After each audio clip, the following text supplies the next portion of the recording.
Shalom, Bapak Ibu, Saudara-saudari yang dikasihi oleh Tuhan Yesus Kristus. Selamat berjumpa kembali di channel Suara Rohani Kristen. Pada kesempatan malam hari ini, kita akan sama-sama mendengarkan khotbah yang akan disampaikan oleh Ibu Pendeta Dewi Basjir tentang jangan bayar harga yang seharusnya tidak kita bayar. Dan sebelum kita mendengarkan khotbah pada malam hari ini, saya akan membacakan satu ayat firman Tuhan yang terambil di dalam Matius pasal 26 ayatnya yang ke-41. Berjaga-jagalah dan berdoalah supaya kamu jangan jatuh ke dalam pencobaan. Roh memang penurut, tetapi daging lemah. Silakan duduk Bapak Ibu, Shalom. Apa kabarnya? Baik, Balikpapan ini saya lihat sudah macet ya. Kayaknya vibes-nya kota Jakarta sudah pindah ke sini, amin. Tepuk tangan dong, ini kok nggak semangat ya ini warga Balikpapan ini yang mau jadi ibu kota. Iya, puji Tuhan ya, kita ada di satu gereja yang menuntun saudara memasuki tahun yang baru dengan sebuah tema bahwa tahun inilah tahun tuaian yang besar. Siapa dulu yang percaya? Ya, karena kalau saudara nggak percaya percuma, itu tidak akan terjadi. Karena janji Tuhan hanya terjadi bagi setiap mereka yang mau percaya. Bapak Ibu, saya pengen kita sama-sama melihat firman Tuhan, buka bersama dalam Yesaya 43. Yesaya 43, firman Tuhan berkata, kita buka Yesaya 43 ayat yang ke-10. Ya, baca bersama ayat 10, 11 ya, dan sampai ayat yang ke-13, 10 sampai 13. Nggak usah diiringi, nanti saya nangis loh. Ya, kita baca bersama, saya baca saudara mulai ayat yang ke-10. Firman Tuhan berkata demikian, kamu inilah apa? Saksi-saksiku, demikianlah firman Tuhan. Dan hambaku yang telah kupilih supaya apa?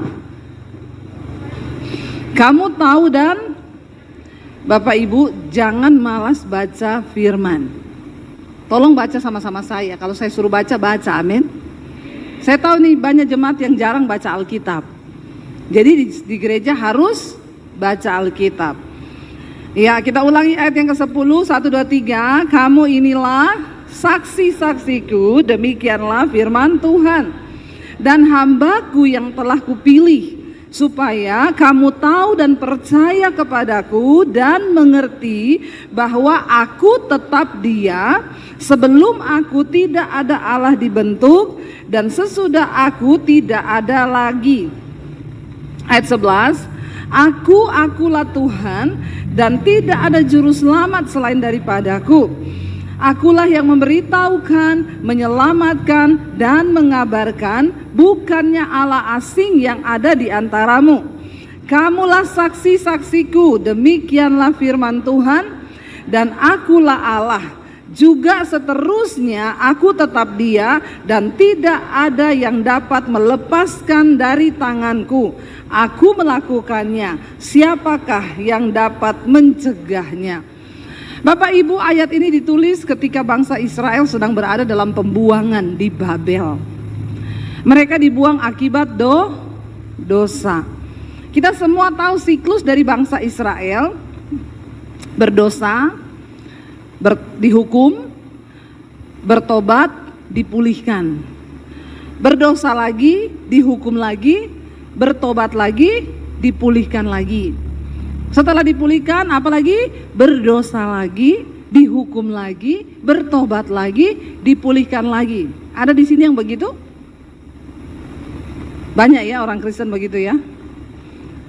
Udah disertai Tuhan bikin dosa.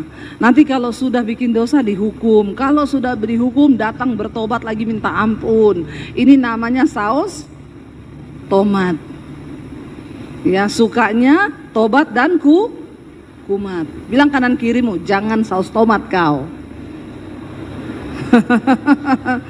Ya, karena banyak orang Kristen saus tomat. Ya, sukanya ya tobat dan kumat. Tapi di sini tidak ada. Nanti kalau kamu begitu terus, nanti kamu itu cuma seperti bangsa Israel yang terus berputar-putar sehingga hidupnya tidak pernah ada perubahan. Terlalu banyak orang Kristen yang membayar harga yang seharusnya dia tidak bayar kalau dia mau sungguh-sungguh ikut Tuhan, bertobat dan sungguh-sungguh melakukan firman. Saya banyak melihat banyak orang Kristen menghabiskan waktu, tenaganya cuma untuk bayar harga yang seharusnya tidak dia bayar. Yang muda-muda di sini, kau jangan salah menikah. Amin. Ini yang muda nggak ada amin, malah ibu-ibu yang tua-tua yang sudah menikah. Amin, amin, amin. Semangat sekali nih ibu-ibu ya. Jangan-jangan curhat ya Bu ya. Ibu-ibunya amin karena itu saya banget Bu. Saya dulu salah pilih jodoh. Ya. Jangan kau salah menikah. Nanti waktu hidupmu itu cuma habis kau pakai untuk bayar harga yang seharusnya tidak kau bayar. Orang kalau salah nikah tuh bayar harganya mahal saudara, dan seumur hidup. Makanya jangan bilang cinta itu buta, cinta itu melek. Nanti kalau sudah kawin baru butalah kau. Karena kau sudah tidak bisa bikin apa-apa. Kalau sudah nikah ya sudah, tutup mata saja. Makanya selama masih dikasih waktu untuk memilih, pakai hikmat Tuhan, melihat dengan mata, pakai hati untuk menimbang, yang terutama punya firman Tuhan dalam hati, supaya kau tidak bayar harga yang seharusnya tidak kau bayar. Ada begitu banyak orang melakukan kesalahan yang harusnya dia itu nggak tanggung, tapi ya itu banyak orang bayar utang ya yang seharusnya tidak begitu, tapi akhirnya jadi begitu. Coba dulu kalau aku nggak begitu.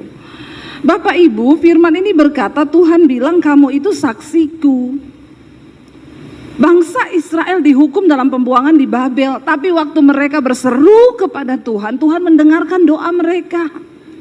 Lalu Tuhan berkeinginan untuk menebus mereka, menyelamatkan mereka dan membebaskan mereka ya daripada pembuangan di Babel itu. Lalu firman Tuhan datang lewat Nabi Yesaya. Tuhan suruh sampaikan kepada mereka, kamu ini saksiku, demikianlah firman Tuhan. Berapa banyak di sini yang merasa bahwa kau itu adalah saksi Kristus? Angkat tangan. Ya, yang lain ini saksinya siapa? Yang tidak angkat tangan ini saksinya siapa ini? Saudara, orang itu kalau dipanggil jadi saksi di pengadilan, berarti dia itu tahu, dia melihat, dia mengalami sebuah kejadian. Kenapa kita disebut saksi Kristus? Karena kita mengalami Tuhan, kita mengenal Tuhan, kita tahu Tuhan, dan ya aku kenal banget sama Tuhan, makanya kita disebut saksi. Nggak ada orang jadi saksi ditanya, kamu tahu nggak di pengadilan ini jadi saksi? Kamu tahu nggak itu perkaranya? Perkara apa? Yang itu kejadian waktu malam itu ada apa? Itu ada orang yang dibunuh. Siapa yang dibunuh? Ada saksi dipanggil model begini? Nah, banyak orang Kristen tuh model begini nih sekarang. Kamu kenal Yesus? Ya tahu, yang foto-fotonya itu ada kan? Kamu tahu siapa dia? Siapa dia? Ya saya taunya kalau hari Minggu di gereja itu Yesus tuh rambutnya gondrong. Ya cuma ya pakai jubah gitu, tapi saya nggak tahu. Bapak Ibu, tadi saya berkunjung ke rumah doa Balikpapan. Saudara bersyukur loh, saya upload di Instagram, semua orang bilang, ih keren banget Bu, banyak orang menginginkan ada bukit doa seperti yang ada di Balikpapan ini loh. Kau jangan cuma tepuk tangan. Saya mau tanya yang duduk di sini yang sudah pergi ke sana berapa banyak? Yang sudah pergi ke sana. Saya sudah 2 kali apa 3 kali ke sana. Setiap kali ke sini saya pasti ke sana loh. Angkat tangan yang sudah pergi ke sana. Yang sudah nyumbang. Jangan turun tangan, yang sudah nyumbang, cepat. Pret. Iya, ini banyak orang Kristen memang begitu. Maunya gratis aja, Bu. Tadi saya pergi ke sana, saya diceritain Bapak Gembala. Kita lagi makan, terus Pak Gembala bilang, Bu, ada fenomena ternyata di rumah doa itu. Kalau kita masuk di bukit di dalam Bait Salomo, saudara sudah pernah pergi ke sana, tahu nggak Bait Salomo itu? Yang mana? Yang emas ya. Itu kata Pak Gembala di sana ada fenomena, Bu. Ya kalau sore itu kayaknya jam 3 itu ada bayangan salib 3 di lantai. Saya dikasih lihat fotonya. Orang foto di situ benar ada salib 3, saudara. Dan itu memang jam 3 dan 3 lagi salibnya. Jadi waktu Pak Gembala cerita gitu, saya lagi makan. Pak, berdiri sekarang, cepat selesai, kita pergi lihat. Ini sudah mau jam 3 ini. Ya saya pengen buktikan toh saudara, karena aneh loh, itu di foto ada salib 3 loh, dan jam 3. Kita cepat-cepat ke sana saudara, sampai mobilnya parkir hampir dekat baitnya Salomo tadi. Tapi sudah jam 3 lebih. Lalu ada imam besar yang jaga di situ.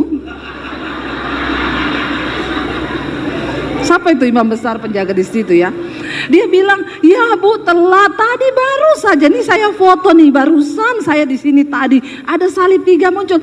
Padahal saya lihat kotak-kotakan itu nggak ada salib, nggak ada bentuknya salib, tapi bisa itu bayangan matahari masuk ke kotak itu, kepantul ke tembok lalu membentuk 3 salib.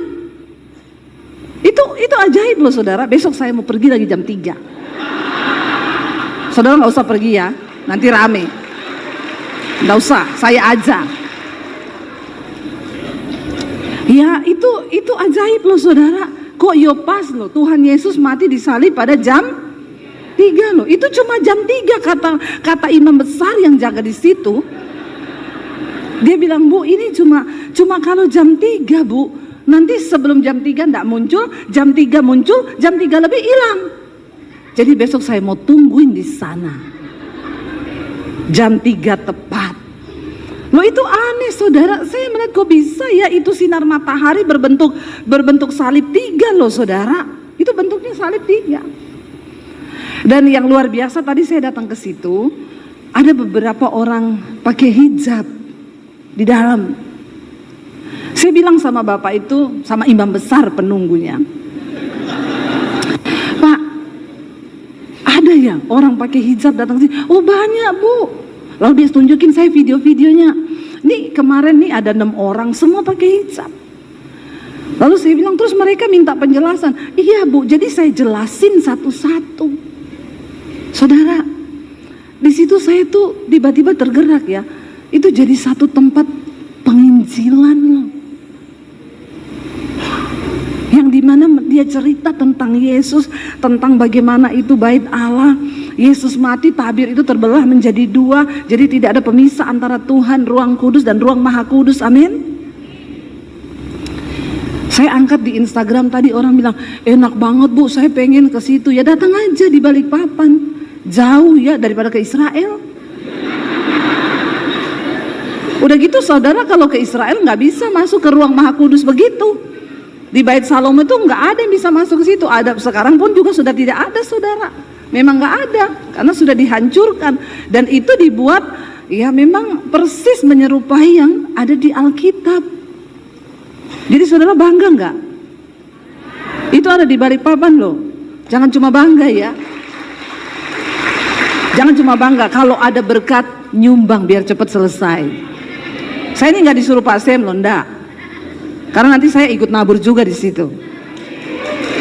Nggak usah tepuk tangan, biasa aja. Bagaimana kita itu salah satu sarana untuk menyaksikan tentang Tuhan. Saya lihat di situ benar saudara.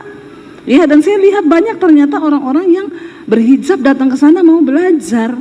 Ya, dan ya saya percaya bahwa ya udah itu Tuhan sudah tetapkan ada di sini, dan Bapak Ibu Gembala yang sudah mendapatkan visi itu ya selamat ya. Jadi nanti saya mau bikin tour, yang nggak bisa ke Israel, kita ke Israel mini saja ke sini dah. Iya kan saudara? Bener nggak? Kok nggak yakin ya? Sekalian kita main ke IKN toh, berdoa ya buat ibu kota negara yang ada di Kalimantan ini, puji Tuhan. Nah, kita kembali sekarang, kita ini saksi kata firman Tuhan. Nah, kalau saksi itu harus tahu, harus mengalami.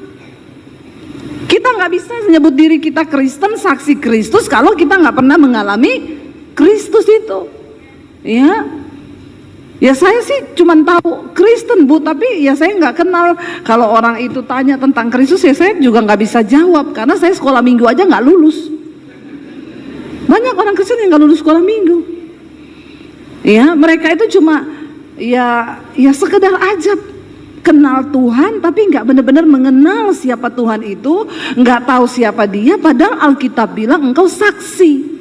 Kalau kita mau mengalami penuaian dalam hidup kita, maka kita juga harus melakukan kewajiban kita sebagai saksi Tuhan. Ayat ini berkata, engkau adalah saksiku kata Tuhan, ya, dan dikatakan di sana, kamu itu adalah saksi-saksiku, ya. Saudara, kalau kita ini saksi Kristus, maka kita harus tahu siapa Kristus itu, kita harus bisa menceritakan siapa Kristus itu, dan kita harus mengenal Dia lebih dan lebih lagi. Dikatakan bahwa engkau adalah saksiku, demikianlah firman Tuhan, hamba yang telah kupilih supaya kamu tahu dan percaya kepadaku dan mengerti bahwa aku tetap Dia. Mari kita punya iman yang melebihi batas rata-rata. Cuma menjadi Kristen yang duduk di kursi gereja, berhenti menjadi Kristen yang cuma bikin panas bangku gereja, amin. Tapi jadilah orang yang mengalami perubahan karena Kristus.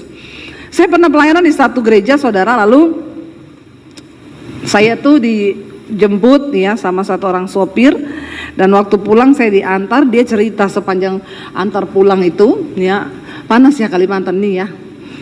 Memang panas sih, semua juga tempat panas ini ya, karena neraka mulai bocor. Memang Tuhan sudah mau datang. Saudara lihat kemarin kita ini berdoa ya, buat LA, California sekarang lagi terbakar hebat. Rumah-rumah artis yang mewah sekarang, saudara, saya lihat kemarin mereka masuk ke semua supermarket, menjarah cuma butuh air tok karena semua kepanasan. Saudara bersyukur kalau hari ini kita masih bisa minum dengan apa adanya, kita masih ada sebagaimana kita ada, itu anugerah Tuhan. Kita berdoa supaya apa yang terjadi di LA, di California, membuat mereka bertobat dan datang kepada Tuhan. Karena saya lihat di salah satu acara artis-artis, mereka bikin vote, saudara. Lalu ada yang pilih artis ini, ada yang pilih ini. Terus mereka sambil bercanda bilang, siapa yang pilih Jesus? Terus mereka semua ketawa, Jesus nol, nggak ada yang pilih Tuhan. Bayangkan saudara, itu sangat menghina Tuhan sekali. Hati-hati, satu saja Tuhan berfirman, murka Allah turun tuh habis kita ini manusia nggak bisa apa-apa. Jangan engkau hidup tidak menghormati Tuhan. Kalau engkau ingin melihat hidupmu disertai, diberkati, melihat tuaian besar terjadi, maka hormati Tuhan dalam hidup ini. Iya, jadi satu saat dia cerita waktu diantar pulang saya. Ya saya tanya, Pak, Bapak sudah memang, saya ini dulu juga bukan Kristen, Bu. Saya dulu tidak mengenal Tuhan Yesus, saya beragama lain. Terus saya itu awalnya naksir cewek di gereja orang Kristen. Tapi cewek itu bilang gini, saya nggak mau pacaran sama kamu kalau kamu tidak percaya Tuhan Yesus. Jadi dia bilang, ya udahlah, untuk bisa dapetin dia, ya saya nih kalau hari Minggu pura-pura ke gereja. Ya, cuma supaya saya dapat, dalam hati saya gini, tunggu kamu, kalau saya dapat kamu, yang ada saya tarik kamu ke agama saya. Jadi cewek-cewek hati-hati ya, jangan terlalu bucin kau. Ya, tapi kau harus butuh Tuhan ya. Jangan jadi budak cinta. Budak cinta itu pret. Hati-hati. Lalu dia bilang dia ke gereja, dia bilang saya datang, Bu, kalau orang belum datang. Saya datang lebih awal untuk apa? Saya ludahi itu kursi-kursi gereja. Ya, bahkan ludah yang paling jorok ya. Saya buangi itu dalam hati saya, orang Kristen najis diludahi semua kursi gereja. Saya bilang pasti mulut Bapak kering ya, karena kan banyak itu bangku gereja ya. Lalu saudara akhirnya dia ikut ibadah beberapa kali, cuma untuk satu sasarannya supaya cewek itu mau menerima cintanya, dia pura-pura. Tapi firman Tuhan berkata, setiap firman yang keluar dari mulut Allah itu tidak pernah kembali dengan sia-sia. Dia hari Minggu dengar firman, ya walaupun memang niatnya cuma untuk dapetin cewek ini. Tapi cewek ini bagus loh. Saya berdoa semua orang Kristen, perempuan-perempuan Kristen ini punya iman yang seperti itu. Amin. Jangan kau bilang, iya bu soalnya sudah umur 27, 28, ya sudah takut saya nanti ketuaan, akhirnya saya banting harga. Diskon 50%. Itu aja nggak laku-laku. Jangan ya, kalau kau serius dengan Tuhan, maka Tuhan pasti kasih kau yang terbaik. Amin. Ya, punya iman yang kuat dalam Tuhan. Lalu akhirnya saudara satu kali dia pulang, ini laki-laki ini dia cerita dia balik. Kerjaannya dia itu preman. Ya di salah satu stasiun di Jakarta. Waktu dia pulang di jalan tiba-tiba dia jatuh saudara ya. Tabrakan, lalu dia terlempar ke tengah jalan. Waktu terlempar ke tengah jalan, dia bilang, saya lihat dengan mata saya sendiri bu, itu mobil Kopaja melaju kencang ke arah saya. Di Jakarta itu nomor 1 yang berkuasa Tuhan, nomor 2 Kopaja. Dia yang maha kuasa di jalan. Tidak ada yang bisa melawan Kopaja itu saudara. Jadi dia bilang dia lihat mobil itu melaju kencang, sudah tidak ada harapan, tapi cuma terbersit di benaknya itu begini dalam hati. Yesus, kalau memang kau Tuhan, selamatkan aku. Tiba-tiba dia bilang, bu saya lihat ada orang pakai jubah putih itu turun di jalan raya. Lalu dia tahan itu mobil Kopaja dan mobil itu bannya berhenti tepat di sebelah kepala saya. Waktu sudah selesai dia berhenti, semua orang teriak, mati itu orang, mati, mati, mati. Saya keluar tidak ada luka satu geset pun, saya keluar sehat, selamat, nggak ada apa-apa. Tapi dari situ bu saya merenung bahwa memang Yesus itu Tuhan, dia berkuasa.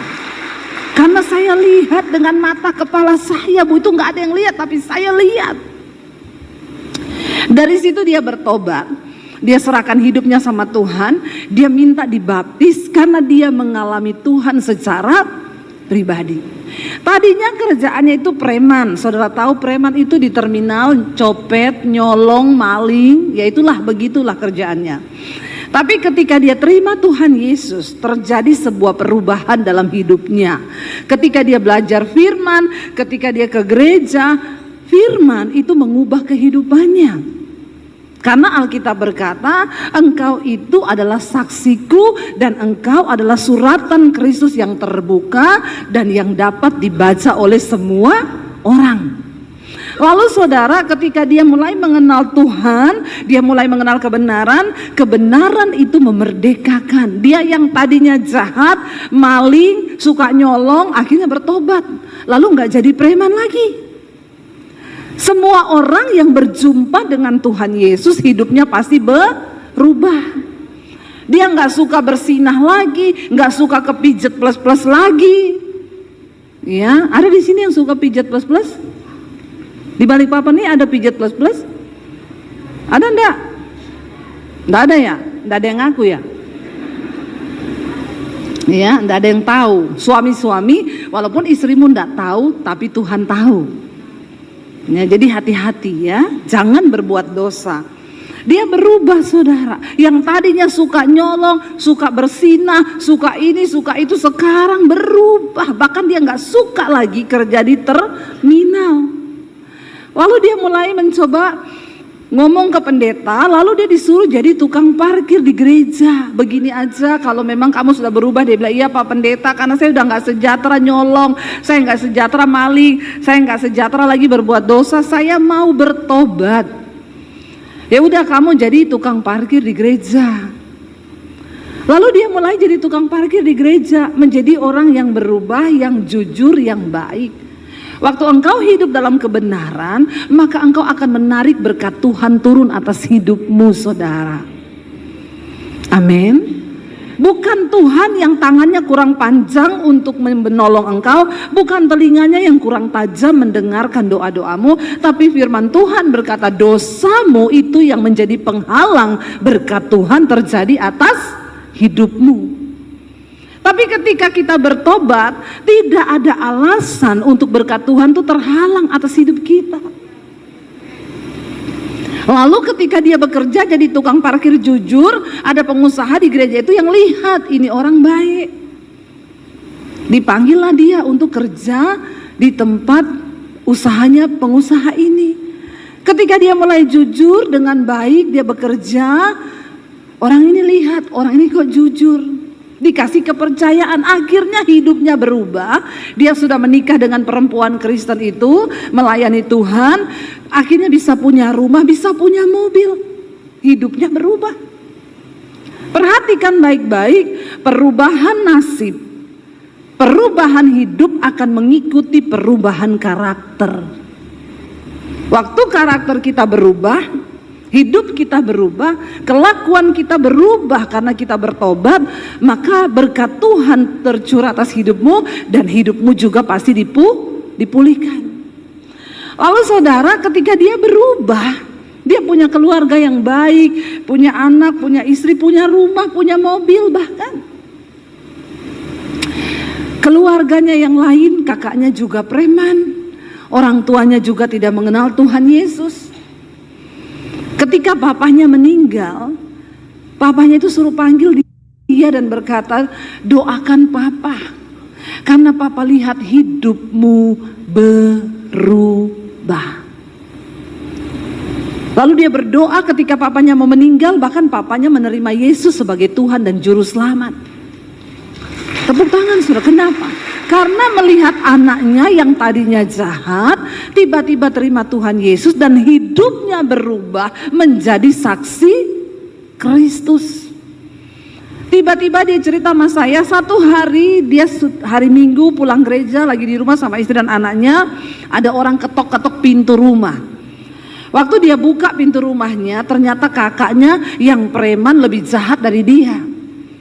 Dia buka, kakaknya itu dengan bercucuran air mata, katanya dia nangis sama dia bilang begini, bawa aku untuk kenal kepada Tuhanmu, karena aku udah capek hidup seperti ini, dan aku melihat engkau hidupmu berubah, aku melihat Tuhanmu itu luar biasa mengubahkan engkau. Dan hari itu juga dia layani kakaknya, terima Yesus sebagai Tuhan dan Juru Selamat saudara. Apa yang dimaksud oleh firman Tuhan bahwa engkau adalah saksiku? Ya, tidak cukup dengan kita ini hanya di mulut ngomong firman, nggak cukup dengan kita ini hanya menjadi orang yang katanya Kristen, rumahnya ada salib. Ya, kalau hidup kita nggak berubah, maka orang tidak melihat Kristus dalam hidup kita. Ayo berubah. Karena hanya perubahan yang akan membawa panen dan tuaian besar terjadi di hidup kita. Preman ini melihat tuaian besar, yang pertama 2 jiwa, satu keluarga. Dia bawa datang kepada Kristus. Waktu hidupnya berubah, nasibnya pun berubah. Secara keuangan dia dipulihkan Tuhan. Bayangkan saudara, kalau dia tidak ketemu Yesus, dia cuma jadi seorang preman yang kerjaannya nyolong, bahkan bisa bunuh orang. Tapi waktu dia menerima Yesus dan dia hidup menjadi saksi Kristus, hidupnya berubah. Saya selalu berkata, kalau engkau mencoba hidup dengan kekuatanmu, engkau akan capek saudara. Ini waktunya, ayo kejar perkenanan Tuhan dalam hidup kita. Ya, supaya kita bisa melihat. Tapi memang semuanya itu butuh proses, tidak langsung enak. Dia cerita tadinya, Bu, saya jadi tukang parkir, Bu, hidup saya pahit. Saya bahkan ibu sering berkata, "Hi, kasihan kamu cuma jadi tukang parkir, kayaknya pekerjaan yang hina, lebih enak tuh jadi preman nyolong, duitnya lebih banyak." Dan dia jadi tukang parkir cuma seminggu sekali kalau ada ibadah. Tapi dia mau bayar harga. Dia dibentuk oleh Tuhan. Bagaimana kita bisa menjadi saksi Kristus waktu kita mau dibentuk oleh Tuhan? Kita lihat saudara, ayat yang kita baca ayat yang ke-21, Yesaya 43 berkata, Yesaya 43 21 di sana dikatakan begini, umat yang telah kubentuk bagiku akan apa? Memberitakan kemasyuranku. Hanya orang-orang yang mau dibentuk Tuhan yang dapat menjadi saksi Tuhan untuk memberitakan kemasyuran nama Tuhan. Tapi banyak orang Kristen sekarang nggak mau dibentuk, maunya langsung naik. Nggak ada sesuatu yang indah yang tidak dihasilkan, tidak melalui proses, saudara. Semua itu melalui proses tekanan dan air mata. Nggak ada emas itu bisa menjadi emas juga karena lewat proses. Ya, yang tinggi panasnya itu ribuan derajat untuk bisa memanaskan sampai dia bisa meleleh, lalu diubah menjadi perhiasan dan harganya itu bisa mahal. Emas itu, saudara, kalau nggak diproses, saya itu bawa pulang di rumah satu bongkah dari Freeport. Saya pelayanan di Freeport, dikasih batu segede gini, Bu, ini batu emas yang dari tambang, tapi nggak bisa dijual karena belum diproses. Kalau nggak diproses tidak ada harga. Saya tanya, ini bisa dijual nggak? Nggak bisa, Bu. Itu harus diproses dulu. Cara prosesnya bagaimana? Batu dari tambang tuh diambil, dihancurkan, saudara, sampai benar-benar halus, remuk, lalu dipanasi, lalu dia terpisah itu menjadi cairan. Emas itu meleleh jadi cairan, yang lain tersingkir. Baru setelah itu dirubah jadi serbuk, setelah itu baru diubah jadi logam mulia, dilelehkan lagi, baru bisa ada harganya. Kalau cuma bongkahan batu, ya nggak ada harganya. Saya bilang ini nggak bisa dijual, ya nggak bisa, Bu, nggak ada orang mau beli itu juga, ya nggak, karena belum dibentuk. Hidupmu itu kalau belum dibentuk Tuhan tidak ada harganya, nggak ada nilainya. Ya, tapi ketika engkau mau dibentuk Tuhan, engkau bernilai. Saya ini dulu sebelum dibentuk Tuhan, saya cuma sampah. Sampah dalam keluarga, sampah di masyarakat yang hidupnya cuma bikin dosa. Ya, makanya saya dulu hampir bunuh diri. Tapi karena saya ketemu Tuhan, saya diubahkan, saya dibentuk Tuhan, saya diproses Tuhan. Makanya hari ini ada seorang Debbie Basir. Amin. Ada yang belum kenal saya? Tolong subscribe channel YouTube saya. Ya, nggak usah tepuk tangan, biasa aja. Loh, saya ini dulu cuma orang yang mau bunuh diri, yang hidupnya hancur akibat dosa. Tapi karena jatuh ke tangan Tuhan, saya menerima Yesus dan saya mau dibentuk bertahun-tahun. Jangan lihat saya yang sekarang, lihat saya yang dulu, saudara. Ya, ketika enggak punya apa-apa, saya cuma tinggal di kos-kosan, jadi tukang cuci baju, dan nyapu, ngepel, nyetrika. Itu saya lalui semuanya. Nah, kalau saya bisa ada sampai hari ini, karena saya mau dibentuk Tuhan. Jangan benci dengan proses Tuhan. Amin. Nah, bagaimana, saudara, supaya kita menjadi saksi Tuhan, menjadi alat Tuhan? Baca ayat 18, saudara. Yesaya 43 ayat 18 dikatakan begini, kita baca sama-sama. Firman-Nya apa? Janganlah ingat-ingat hal-hal yang dahulu, dan janganlah perhatikan hal-hal yang dari zaman purbakala. Yang pertama, untuk kita bisa menjadi saksi Kristus, ayo keluar dari masa lalumu. Nggak usah ingat-ingat yang lalu, apalagi mantan. Ya, jangan ada mantan dalam hidupmu. Ya, bahaya ini reuni-reuni sekarang ini. Ya, banyak orang selingkuh gara-gara reuni. Ya, CLBK, cinta lama belum kelar.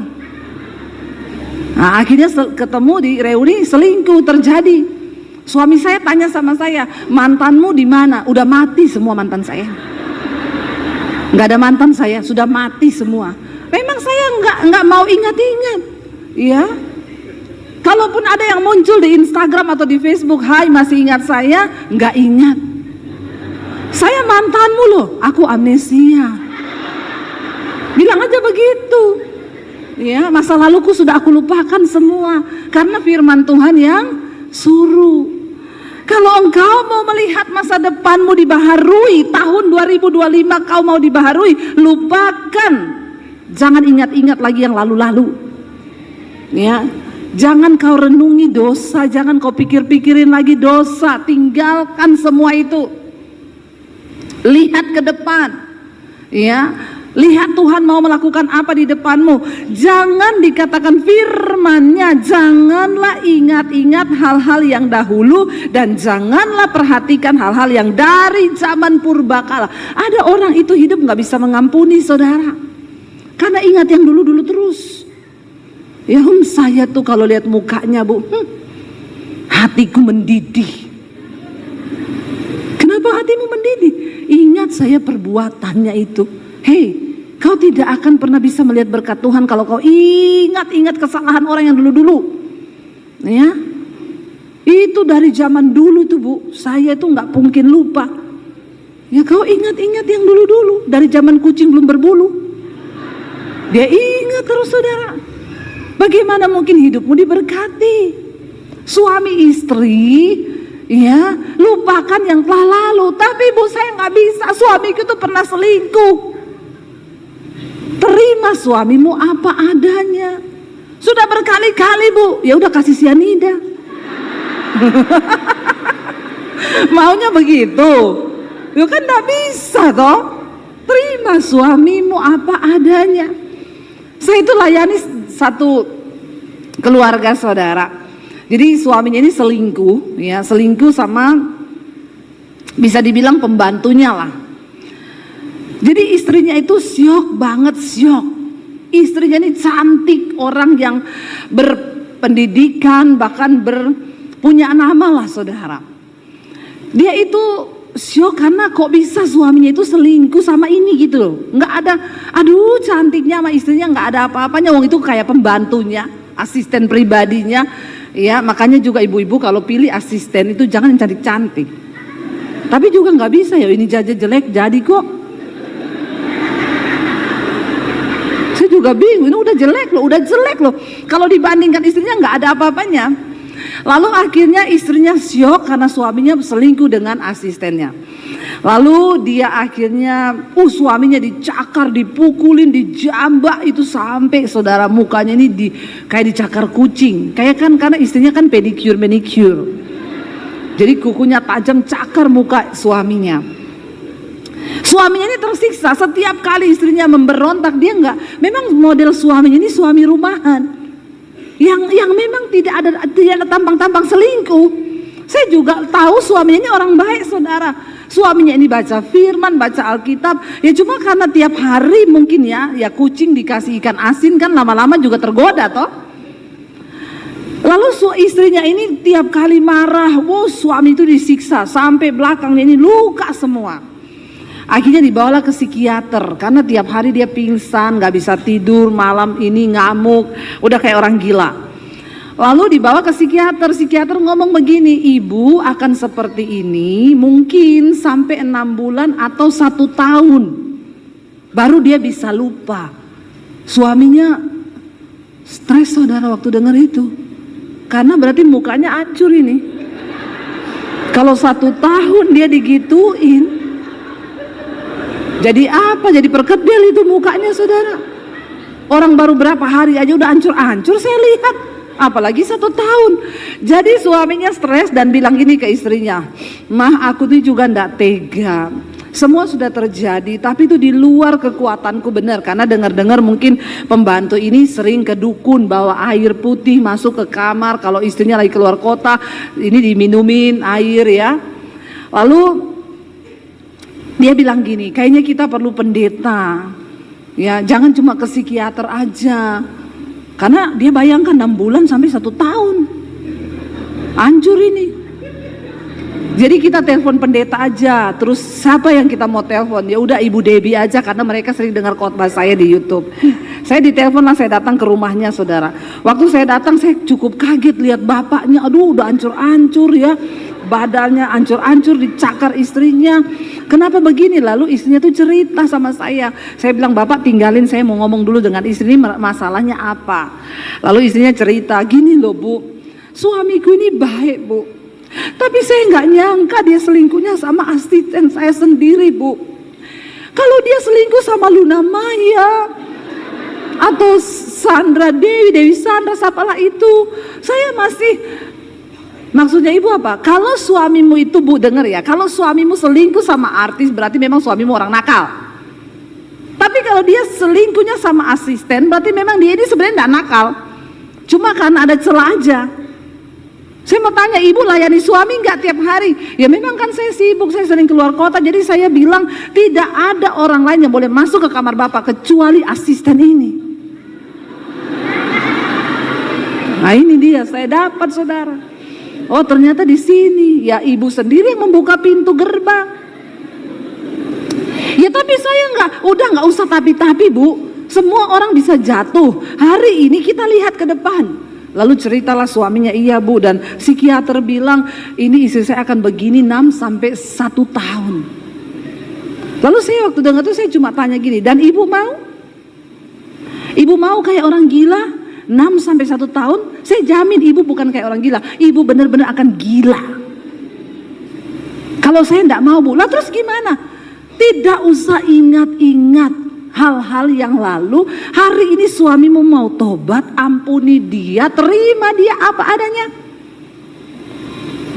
Begitu ya bu ya. Iya, ayo lupakan yang telah lalu, peluk suamimu dan doa sama-sama. Amin ibu-ibu. Kok bapak-bapak yang amin ya? Bapak-bapak ini maunya apa ya? Makanya juga bapak-bapak jangan ibu-ibu yang jawab. Kebalik-balik memang dunia ini ya. Kebalik-balik, yang harusnya bapak yang jawab, ibu yang jawab, harusnya ibu yang jawab, bapak yang jawab. Tanda-tanda akhir zaman. Jadi saudara, ya akhirnya saya bilang, ibu kalau saya tidak mau ibu 6 bulan sampai 1 tahun menderita, nggak bisa tidur tiap malam, minum obat, hanya sarafmu yang ditenangkan, setelah obatnya selesai kau jadi gila lagi, saya nggak mau.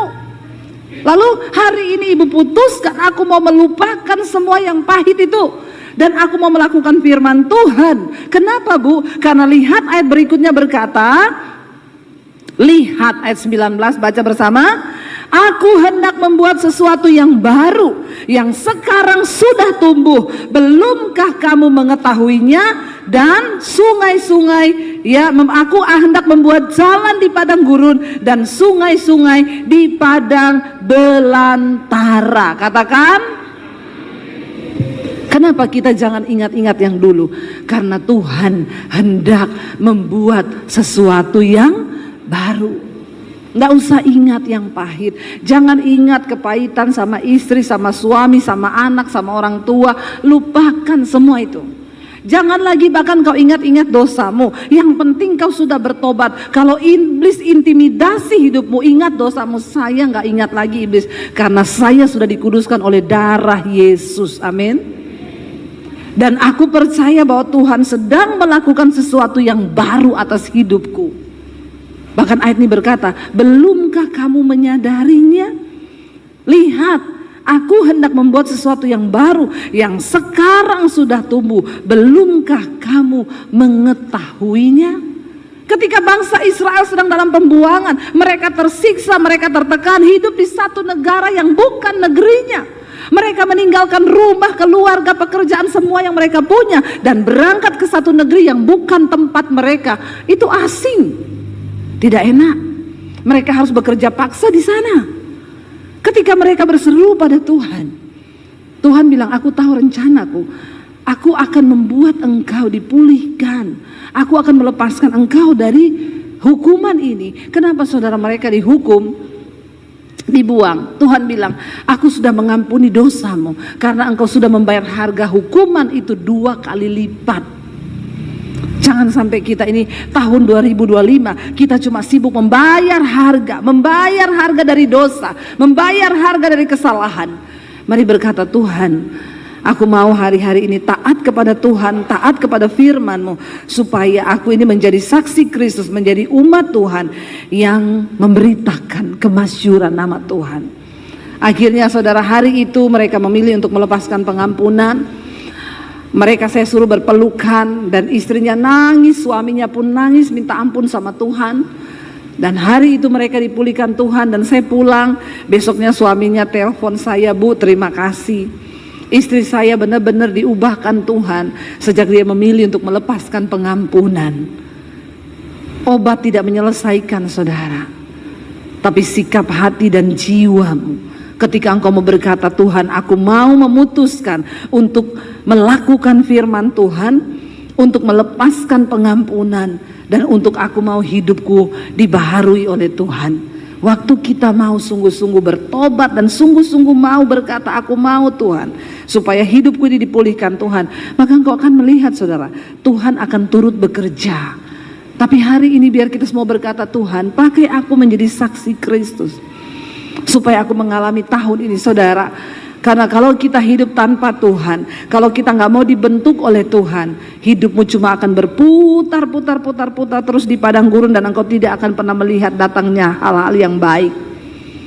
Tapi ketika engkau mau berkata, Tuhan, aku percaya ketika aku sungguh-sungguh berserah pada Tuhan, engkau turut bekerja mendatangkan kebaikan atas hidupku. Yang kita perlukan adalah penyertaan Tuhan. Waktu kita bertobat, Tuhan akan turut bekerja mendatangkan kebaikan di hidup kita. Saya undang para imam musik maju ke depan. Kita akan merenungkan firman Tuhan ini. Kita bangkit berdiri bersama, saudara. Kita mau katakan di hadapan Tuhan, Tuhan, tanpa penyertaan-Mu kami tidak akan sanggup menjalani hidup kami. Kita naikkan pujian, penyertaan-Mu sempurna Tuhan, dan rancangan-Mu itu penuh damai di hidup kami.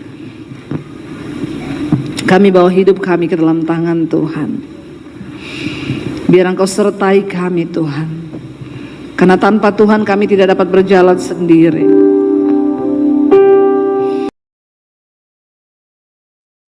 Bapak, Ibu, saudara-saudari yang dikasihi oleh Tuhan Yesus Kristus, kita telah bersama-sama mendengarkan khotbah yang telah disampaikan oleh Ibu Pendeta Dewi Basjir tentang jangan membayar harga yang seharusnya tidak kita bayar.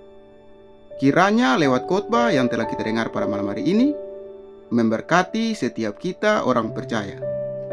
Dan di akhir video ini kita akan sama-sama menyaksikan suatu renungan firman Tuhan yang akan disampaikan oleh Ibu Cornelia. Selamat menyaksikan. Tuhan Yesus memberkati.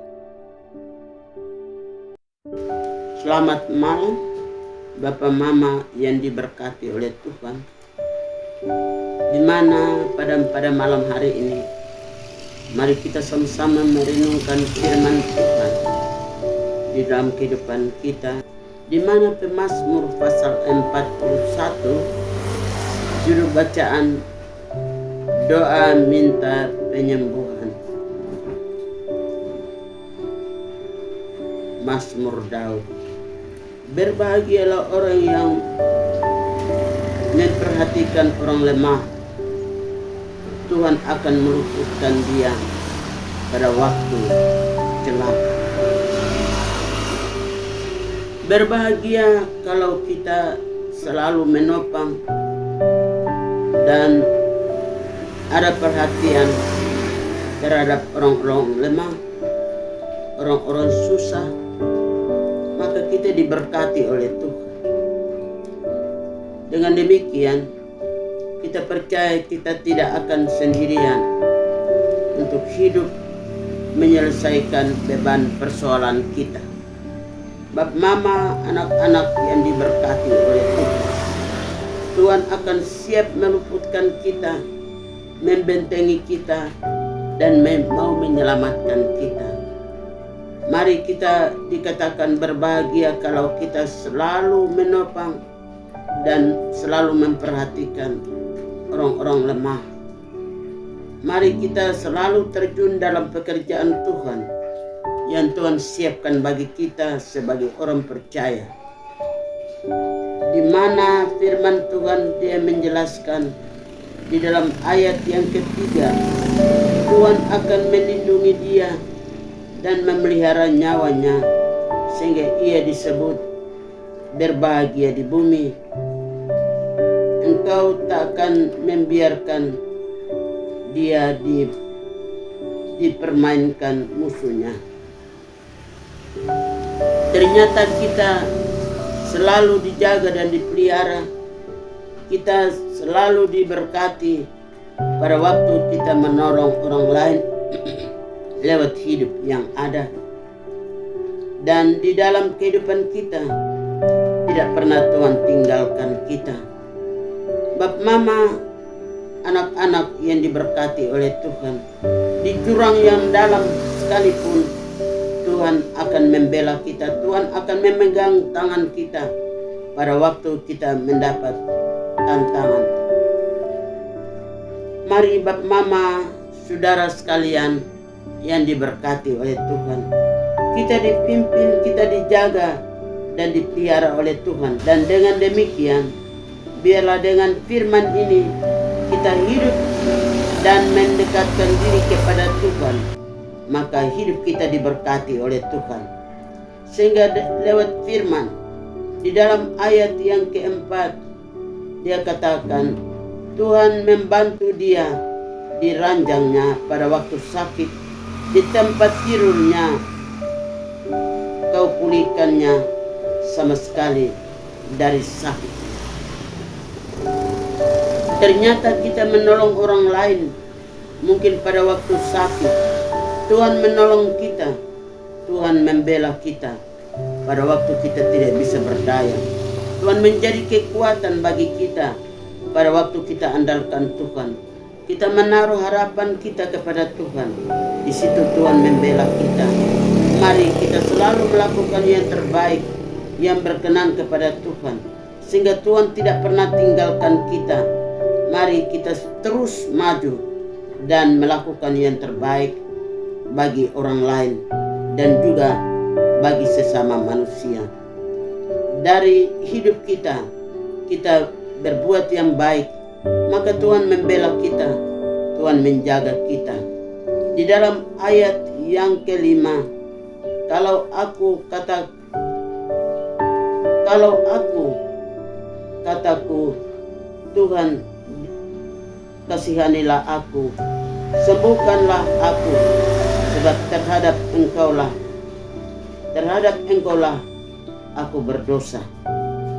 Pada waktu kita naikkan puji syukur kepada Tuhan, kita katakan bahwa kita orang berdosa, kita sebenarnya tidak bisa sanggup menghampiri kepada Tuhan.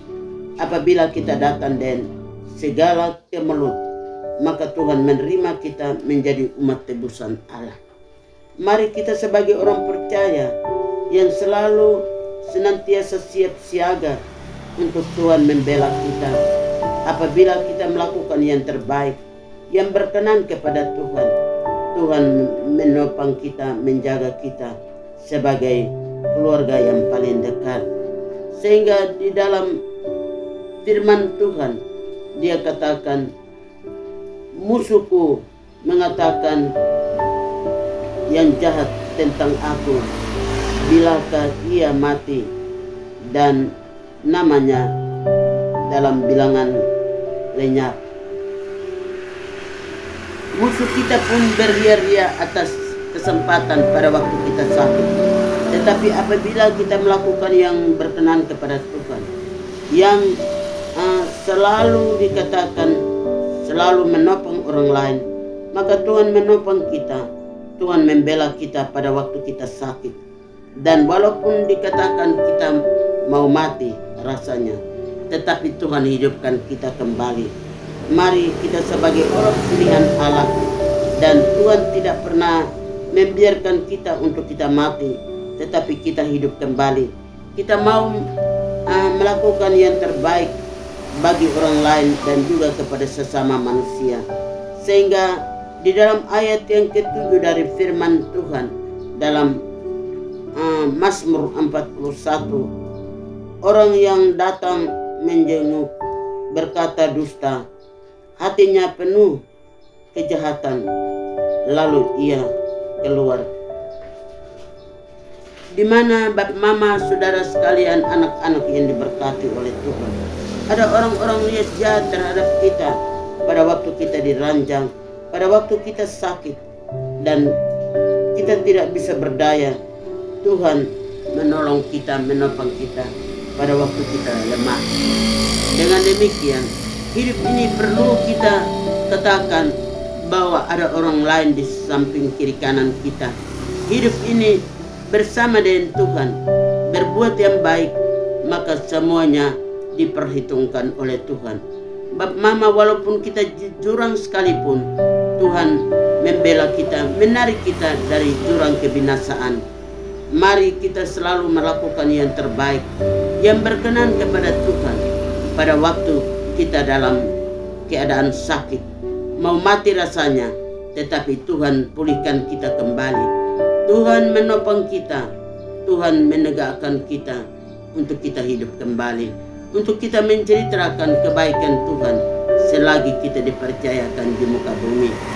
Sehingga Bapak Mama Saudara sekalian, anak-anak yang diberkati oleh Tuhan, di mana dalam ayat yang ke-8, semua orang yang benci kepadaku berbisik-bisik bersama-sama tentang aku. Mereka merancangkan yang jahat terhadap aku. Di dalam ayat yang ke-9, dia katakan, penyakit jahanam telah menimpa dia. Sekali ia berbaring, takkan bangun-bangun lagi. Penyakit jahanam yang sudah rencana untuk kematian terjadi, ternyata Tuhan menopang kita. Tuhan mengizinkan hidup kita kembali untuk kita bersama dengan Tuhan, menceritakan kebaikan Tuhan dan kasih anugerah Tuhan yang Tuhan berikan kepada kita. Hidup ini perlu kita berbagi antara sesama manusia sehingga kita diberkati oleh Tuhan. Mari kita renungkan firman ini dan kita katakan bahwa Tuhan kita baik, Tuhan kita luar biasa. Sehingga dalam ayat yang ke-10 dia katakan, bahkan sahabat-sahabatku yang kupercayai, yang makan roti, telah mengangkat tumitnya terhadap aku. Ternyata kawan teman handai taulan menjadi musuh kita pada waktu kita sakit, pada waktu kita mau mati rasanya. Tetapi Tuhan menopang kita, Tuhan rangkul kita, Tuhan pulihkan kita kembali. Mari Bapak Mama Saudara sekalian, anak-anak yang adalah sahabat Tuhan, mari kita renungkan kasih setia Tuhan dalam kehidupan kita. Karena Tuhan datang ke dalam dunia bukan merencanakan kematian kecelakaan. Dalam Yeremia pasal 29 ayat 11, Tuhan datang merencanakan damai sejahtera bagi kita walaupun kita mau mati rasanya. Sehingga di dalam ayat yang ke-11 dia katakan, tetapi Engkau ya Tuhan, kasihanilah aku dan tegakkanlah aku, maka aku hendak mengadakan pembalasan terhadap mereka. Tuhan yang membalas pembalasan bagi musuh dan setru, bagi kawan menjadi lawan. Ternyata kita bersama dengan Tuhan. Tuhan mempersatukan kita, Tuhan menegakkan kita kembali untuk kita sembuh dan kita hidup kembali menceritakan kebaikan Tuhan. Bapak Mama, anak-anak yang diberkati oleh Tuhan, sehingga di dalam ayat yang ke-12 dia katakan, dengan demikian aku tahu bahwa Engkau berkenan kepadaku apabila musuh tidak bersorak-sorai karena aku. Musuh dan setru mencari jalan dan untuk menyusahkan kita, tetapi Tuhan selalu membangunkan kita, menyembuhkan kita, sehingga dunia tahu bahwa Tuhan adalah ajaib luar biasa. Tuhan membuat banyak mujizat, yaitu yang mati bangkit, yang lumpuh berjalan, yang bisu sekalipun memuji Tuhan. Bapak Mama, anak-anak yang diberkati oleh Tuhan, di dalam ayat yang ke-14 dia katakan, terpujilah Tuhan Allah Israel dari selama-lamanya sampai selama-lamanya. Amin. Pada malam hari ini kita pulang dengan firman, dan firman menjadi kekuatan, firman menjadi dada dan tongkat bagi kita selagi kita dipercayakan di muka bumi. Dengan demikian mari kita nyatakan syukur kita kepada Tuhan, bahwasanya untuk selama-lamanya kasih setia Tuhan. Di dalam nama Bapa, Putra dan Roh Kudus. Amin.